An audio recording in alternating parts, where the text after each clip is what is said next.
mainly the public sector, but this will be more and more through the military and all this, crashes.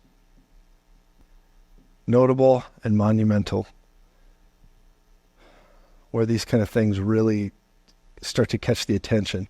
And it'll only be notable and monumental because of the, I guess, the amount of them, just how many. In other words, there won't just be one, there will be several. Okay?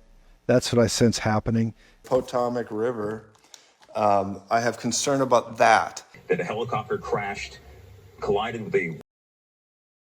And, yeah.